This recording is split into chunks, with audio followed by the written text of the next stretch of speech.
এখন এইটা যাতে না হয় এবং পরিবেশটা যাতে ভালো থাকে, আমি এইটুকু চাই। আমার নামে এবং বাবুল মিয়ার নামে যে অভিযোগ করছে, অভিযোগ ভিত্তিহীন, মিথ্যা। আমার এটার পানি সম্পদের অনুমতি রেজিস্ট্রেশন।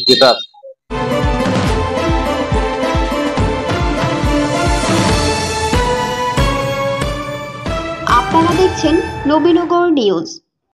ব্রাহ্মণবাড়িয়ার নবীনগর উপজেলার মেরকুটা গ্রামে কয়েকটি পোল্ট্রি মুরগির খামারের বিষ্ঠার দুর্গন্ধে অতিষ্ঠ এলাকাবাসী। গত কয়েক বছর ধরে তারা দুর্গন্ধের মধ্য দিয়ে দিনাপাত করছেন। অভিযোগ উঠেছে নীতিমালা উপেক্ষা করে গ্রামের প্রধান সড়কের পাশে ঘনবসতিপূর্ণ এলাকায় বেশ কয়েকটি পোল্ট্রির মুরগির খামার গড়ে তুলেছেন জহিরুল ইসলাম বাবুল নামে এক ব্যবসায়ী। সম্প্রতি তিনি নতুন আরেকটি খামার করার জন্য নতুন ঘর নির্মাণ শুরু করেছেন। নতুন করে পোল্ট্রি মুরগির খামার করে যাতে জনদুর্ভোগ না বাড়ে এ ব্যাপারে প্রতিকার পেতে উপজেলা নির্বাহী কর্মকর্তা রাজীব চৌধুরীর কাছে গ্রামবাসীর পক্ষে লিখিত অভিযোগ দিয়েছেন আব্দুর রহিম নামে মেরকুটা গ্রামের স্থানীয় এক বাসিন্দা। লিখিত অভিযোগ ও স্থানীয় সূত্রে জানা যায়, মেরকুটা 10 ফুট প্রশস্ত সদর পাকা রাস্তা দিয়ে মেরকুটা মালাই গ্রামের স্কুল, কলেজ, মাদ্রাসার শিক্ষার্থী সহ আশেপাশের কয়েক হাজার মানুষ প্রতিদিন আসা যাওয়া করে। অথচ নিয়ম নীতি তোয়াক্কা না করে রাস্তার সাথে স্থানীয় জজ মিয়ার মালিকানাধীন জায়গা ভাড়া নিয়ে জহিরুল ইসলাম বাবুল নামে এক ব্যবসায়ী দীর্ঘদিন যাবৎ পোল্ট্রি মুরগির খামার গড়ে তুলেছেন এবং সম্প্রতি নতুন আরেকটি খামারের জন্য নতুন ঘর নির্মাণ শুরু করেছেন। এমত অবস্থায় স্থানীয়রা এবং এ রাস্তা দিয়ে যাতায়াত করা জনগণের সমস্যার কথা জানালেও জমির মালিক জজ মিয়া ও খামারি ব্যবসায়ী বাবুল গ্রামের সর্দার মেম্বারের কথাও পাত্তা দিচ্ছে না। তাই গ্রামবাসী বিষয়টি সমাধানে প্রশাসনের হস্তক্ষেপ কামনা করেন। তাছাড়া এই রাস্তা দিয়া মালাই মেরকুটা যত লোকজন আছে, ছাত্র ছাত্রী সকলেই স্কুলে কলেজে আসা যাওয়া করে। গাড়ি ঘোড়া হাজার হাজার গাড়ি ঘোড়া এই দিক দিয়ে আসা যাওয়া করে, কিন্তু এক প্রাইমারি স্কুল আছে, ওইদিকে মাদ্রাসা আছে। এই অবস্থায় যদি কাম করে তাহলে পরিবেশ অত্যন্ত দূষণীয় হয়ে দাঁড়াইব এবং পাশে পশ্চিম পাশে যে ফার্ম আছে সেটা দূষণীয় হয়ে গেছে অলরেডি। সেই গ্রামের মেম্বার, চেয়ারম্যান সকলকে আমি জানাইছি, কারো বাধা দিছে, কারো বাধা মানে নাই। আমি এটা প্রতিকারের জন্য, যাতে ফার্ম না হয়, প্রতিকারের জন্য ইউনিসেফ বরাবর, প্রেসিডেন্ট বরাবর অ্যাপ্লাই করছি, দরখাস্ত দিছি। সরেজমিনে গিয়ে দেখা যায় আব্দুর রহিম মিয়ার বাড়ির সামনে পাশাপাশি দুটি পোল্ট্রি মুরগির খামার রয়েছে এবং খামারের জন্য নতুন একটি ঘর নির্মাণ করা হচ্ছে।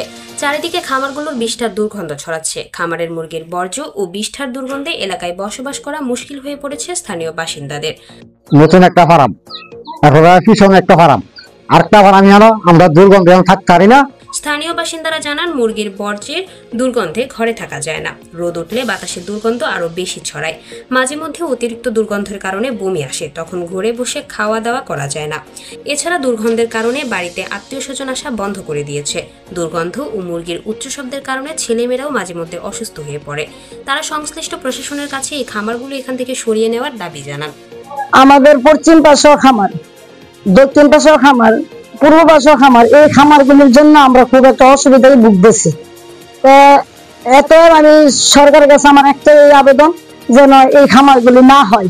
বর্তমানে যে খামারটা হইতেছে এটাও যেন না হয়। আমরা একটু নিরাপদে বসবাস করার জন্য আমরা চাই। রাস্তার পাশে এই ফার্ম গুলা থাকাতে দুর্গন্ধ, মানুষের যাতায়াত করতে সমস্যা, আসতে যাওয়া এই বন্ধ, এটা এখানে না থাকাই ভালো। আমরা তো বাড়ির পাশে একবারের পাশে, অনেকবার পাশে বলে একটা ফার্ম করে আর কতটি ফার্ম দিতে আছে। ফার্মের পরবর্তীতে আমরা তো অনেক অসুস্থ হয়েছে, আর আমাদের অসুস্থ কোনো ইয়ে হই নাই, সীমাবদ্ধই নাই।